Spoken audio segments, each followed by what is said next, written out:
আজকের গল্প এলিট্রিস ফ্যারিনোসার রোগী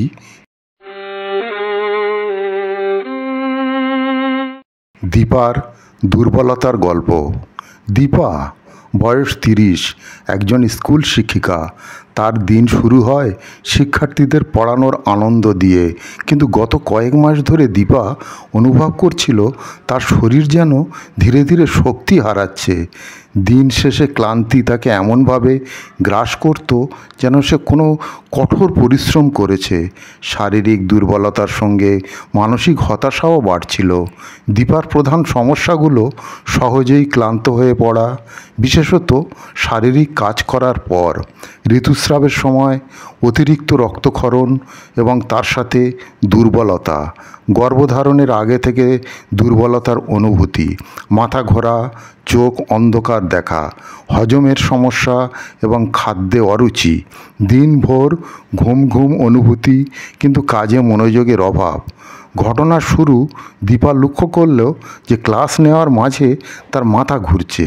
একদিন স্কুল থেকে ফিরে সে এতটাই দুর্বল হয়ে পড়ল যে বিছানা থেকে ওঠার শক্তিই পেল না। তার পরিবার তাকে একটি রুটিন চেক আপ করানোর জন্য বাধ্য করল। রক্ত পরীক্ষার কোনো বড় সমস্যা ধরা পড়ল না, তবে চিকিৎসক বললেন এটি অতিরিক্ত ক্লান্তি এবং নার্ভাস ডিবিলিটির ফল। দীপার এক সহকর্মী তাকে হোমিওপ্যাথি চিকিৎসার কাছে যাওয়ার পরামর্শ দিলেন।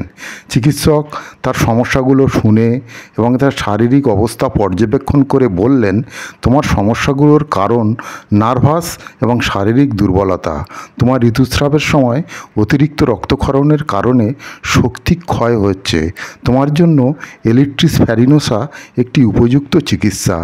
এলিট্রিস ফ্যারিনোসা সাধারণত সেই সব রোগীদের ক্ষেত্রে ব্যবহৃত হয় যাদের মধ্যে এই লক্ষণগুলো দেখা যায়: চরম শারীরিক দুর্বলতা ও ক্লান্তি, ঋতুস্রাবের সময় অতিরিক্ত রক্তক্ষরণ, মাথা ঘোরা এবং চোখে অন্ধকার দেখা, পেটে ব্যথা এবং হজমের সমস্যা, কাজে মনোযোগের অভাব এবং মানসিক অবসাদ, গর্ভ অবস্থার সময় দুর্বলতা এবং নার্ভাসনেস। চিকিৎসক তাকে এলিট্রিস ফ্যারিনোসা প্রেসক্রাইব করলেন এবং বললেন বেশি করে পুষ্টিকর খাবার গ্রহণ করতে, পর্যাপ্ত বিশ্রাম নিতে, হালকা ব্যায়ামের মাধ্যমে শরীরকে সক্রিয় রাখতে। প্রথম সপ্তাহে দীপা অনুভব করল তার ক্লান্তি কিছুটা কমেছে, মাথা ঘোরা এবং চোখে অন্ধকার দেখা বন্ধ হলো, ঋতুস্রাবের সময়ে রক্তক্ষরণ কমে এলো এবং পেট ব্যথা হ্রাস পেল। সে কাজে আবার মনোযোগ দিতে শুরু করলো এবং শিক্ষার্থীদের সঙ্গে সময় কাটানো উপভোগ করতে লাগলো। তার মুখে পুরনো হাসি ফিরে এলো।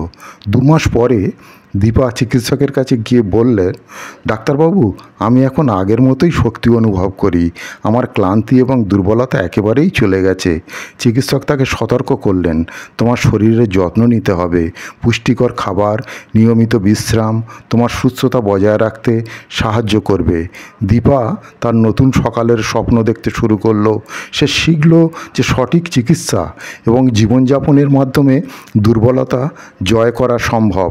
এলিট্রিস ফ্যারিনোসা এমন রোগীদের জন্য কার্যকর যারা চরম শারীরিক দুর্বলতা, অতিরিক্ত রক্তক্ষরণ, নার্ভাস ডিবিলিটিতে ভুগছেন।